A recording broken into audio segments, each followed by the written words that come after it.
Season 1 of Severance introduces Mark Scout, a lonely and depressed man who works for the company Lumon Industries. Like many other Lumon employees, Mark has voluntarily gotten the severance procedure, in which a microchip implanted in the brain severs his work life from his home life. And so, every time he takes the elevator to his office, his innie persona forgets all knowledge of the outside world and only knows of an existence designed to meet his quotas. After taking the elevator out of his office, the outie Mark has no knowledge of anything he's subjected to while at work. This should theoretically improve the quality of life for Lumon employees on the outside, as life is perceived as all pleasure and no business. But Mark begins to develop a nagging sense of unease. At Lumon, Mark works for the Macro Data Refinement Division alongside the optimistic company man Dylan George and the seasoned Irving Bailiff, where their job is to innocuously sort encrypted numbers into digital bins, seemingly at random. The team is closely watched by their unsevered superior Seth Milchick, who dutifully serves their manager Harmony Cobel. Mark is promoted to department head after his best and only work friend Petey abruptly leaves the company. And so, Mark is tasked with training a new coworker, Helly, who at first resists the idea of being an innie, subjected to an existence exclusively filled with work, while her outie gets to live a carefree life on the outside. Helly tries multiple methods to communicate with her outie about her displeasure working for Lumon and desire to quit, but her outie refuses, coldly forcing the innie Helly to remain on the job.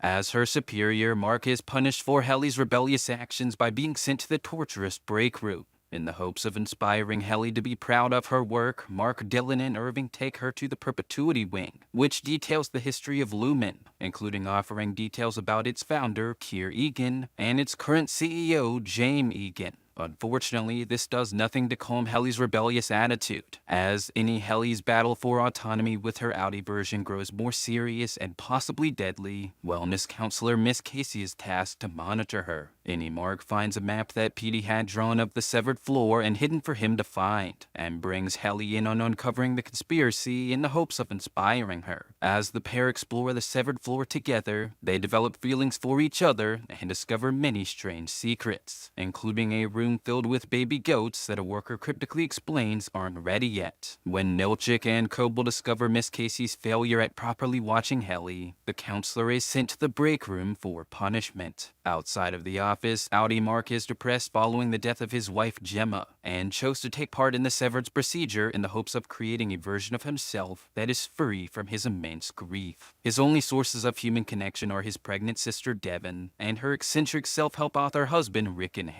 One day, Mark is visited by a stranger who identifies himself as Petey, his best friend from work whom outie Mark has no memories of. Petey explains that secret benefactors who opposed the severance procedure helped him escape Lumon and reintegrate into the outside world with his memories intact. And now, Petey wants Mark to join him in uncovering the secrets of Lumon's business and bring down their inhumane operation. Unfortunately, Petey begins to grow confused by his surroundings and struggles to differentiate past from present. Petey eventually dies from his condition, seemingly due to a conflict in the reintegration of his innie and outie personas. Unbeknownst to the outie Mark, is his seemingly kindly neighbor Mrs. Selvig is actually his manager at Lumon, Harmony Cobel, secretly spying on him. As a growing anti-severance sentiment begins to build throughout the world, Cobel does everything she can to prevent Mark from uncovering and exposing Lumon's company secrets. When Devon leaves Mark one of Ricken's self-help books to read in the hopes of lifting his spirits, Cobel steals it and gives it to Milchick to check for any possible hidden messages. After giving birth to their baby, Devon and Ricken hire Mrs. Selvig as their lactation consultant, unaware that she's actually the duplicitous Cobel getting closer to their family to spy on Mark. Devon also befriends a woman named Gabby at a birthing lodge, who then completely forgets her at their next encounter. Disturbed by this, Devon researches Gabby and discovers that her husband Angelo is a state senator and vocal advocate for the severance procedure. Devon theorizes that the procedure is now being used outside of the workplace, and that Gabby had severed herself to avoid the traumas of childbirth. Back inside the office, the innie Mark has a wellness session conducted by Miss Casey, where she reveals details about his outie's life. When Miss Casey then instructs Mark to sculpt his feelings with clay, he inadvertently crafts a tree that resembles the one his outie visited following Petey's death, signifying a convergence of his two halves' memories. Elsewhere in the offices, Irving stumbles upon Ricken's self-help book in Milchick's possession. Despite Ricken's writings being reductive and panned in the outside world, the innies find the book to be revelatory and inspiring. Irving then meets the head of the optics and design department, Burt Goodman. Irving and Burt immediately bond over their shared love of art, but their budding romance is strained due to a long-standing feud between MDR and O&D, which dates back to a supposed war between the rival departments years prior that resulted in many casualties. Mark rallies the employees of MDR and O&D to work together to uncover all of Lumon's secrets and discover what the company their entire existences are built around actually does. While at O&D, Dylan becomes curious about a strange infographic card and secretly pockets it to bring back to his office in MDR. That night, the outie Dylan is playing with his son when Milchick calls him and briefly activates his innie version outside of the office. As Milchick demands to know the location of the stolen card, the innie Dylan discovers that his outie has a happy home life with a son.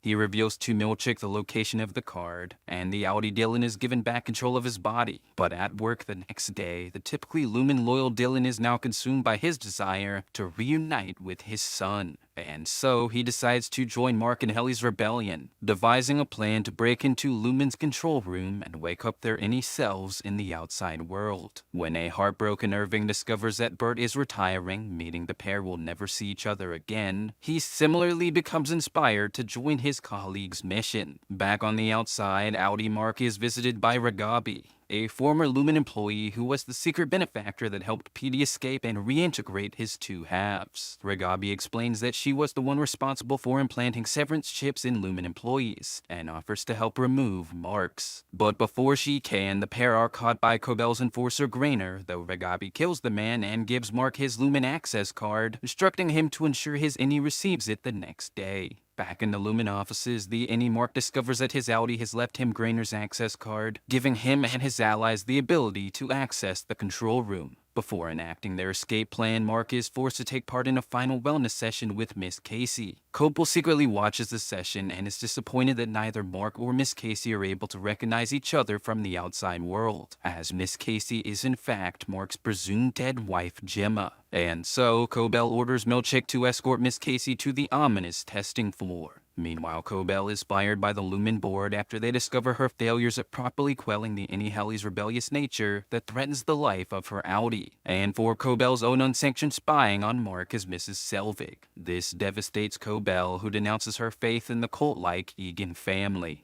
As Milchick escorts Cobel out of the Lumen offices, Mark, Helly, Dylan, and Irving enact their plan. Dylan uses Grainer's access card to break into the control room and activate the overtime contingency, waking up the innie versions of Mark, Helly, and Irving at night. On the outside, Irving discovers that his outie is a lonely artist, whose paintings depict things he subconsciously remembers from inside the Lumen offices. When Irving seeks out Burt to reunite in the real world, he is heartbroken to discover that Burt's outie is in a relationship with another man. Helly discovers that her outie is in fact Helly Eagan, the powerful and high-ranking daughter of Lumen CEO James Eagan. Helly discovers that her outie chose to take part in the Severance program to prove that the Eagan family are willing to put their own lives on the line as proof that severance is a safe and viable practice, in the hopes of gaining them government support. Mark is shocked to discover that his outie is a widower, then confesses to Devon that he is an innie, and asks for her help in taking down Lumen once and for all. When Mark unknowingly calls Cobel by her real name instead of her fake name Mrs. Selvig, she realizes that Mark's innie is in control of his body. Devon realizes that Selvig is a fraud who can't be trusted, while Cobel is re-inspired in her faith in Eagan and Lumen, and calls Milchick to warn him about the overtime contingency.